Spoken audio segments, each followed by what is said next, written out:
मौजूदा सूरत हाल पर गुफ्तगू के लिए senior anchor person Hamid Mir साहब इस वक्त हमें ज्वाइन कर चुके हैं। मीर साहब, बहुत शुक्रिया वक्त देने के लिए। मीर साहब, नेतन्याहू कहते हैं कि ताकत से अमन कायम किया जा रहा है अमेरिका के साथ मिलकर। क्या लगता है, ताकत से अमन आ सकता है? देखिए, ताकत से तो अमन कभी भी कायम नहीं होता। और ये जो ट्रंप साहब ने एक्शन लिया है, ये एक्शन देखकर मुझे 9/11 के बाद जो अमेरिका ने हमला किया था अफगानिस्तान पर, और उसके बाद जो अमेरिकी सदर थे जॉर्ज बुश, उन्होंने जो खिताब किया था वो अगर आप निकालें उसको दोबारा देखें तो आपको बड़ी सिमिलैरिटी नजर आएगी। इसी तरीके से जिस तरह ट्रंप साहब ने अपनी फतह का ऐलान किया है और नेतन्याहू जो है वो उसने उनका शुक्रिया अदा किया, तो उस वक्त भी तकरीबन यही सूरत हाल थी। और अमेरिका ने कहा हमने जंग जीत ली है, लेकिन उसके बाद फिर अमेरिका जो है वो कई सालों के बाद अफगानिस्तान से काफी रुसवा होकर निकला।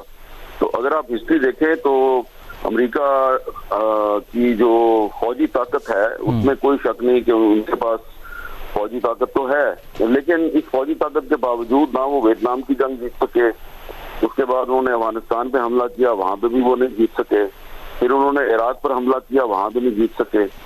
तो ये कहने को तो एक फौजी ताकत है, लेकिन फौजी ताकत उसी वक्त एक अल्टीमेट विक्ट्री में तब्दील होती है जब आपके साथ सियासी ताकत भी हो।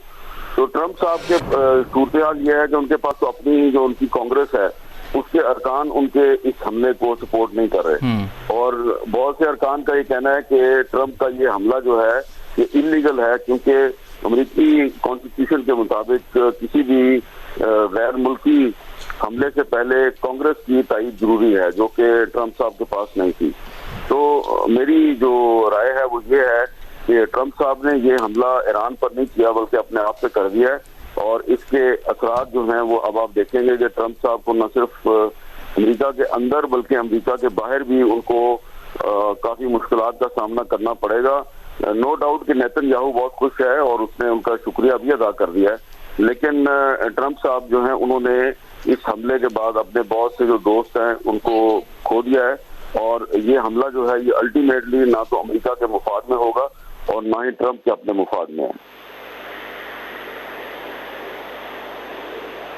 ठीक है, हामिद मीर साहब, बहुत शुक्रिया आपका वक्त देने के लिए। सीनियर सहाफ़ी और सीनियर तजज़ियाकार हामिद मीर साहब हमारे साथ मौजूद थे। मौजूदा सूरत हाल के हवाले से अपने तज़िये से आगाह कर रहे थे। तकरीबन 3 घंटे से ज़ायद का वक्त गुजर चुका है और अभी तक ईरान की जानिब से मौजूदा सूरत हाल पर कोई हुकूमती रद्दअमल सामने नहीं आया। अलबत्ता ईरान की एटमी तवानाई एजेंसी ने 3 तनसीबात पर अमरीकी हमले की तस्दीक की है।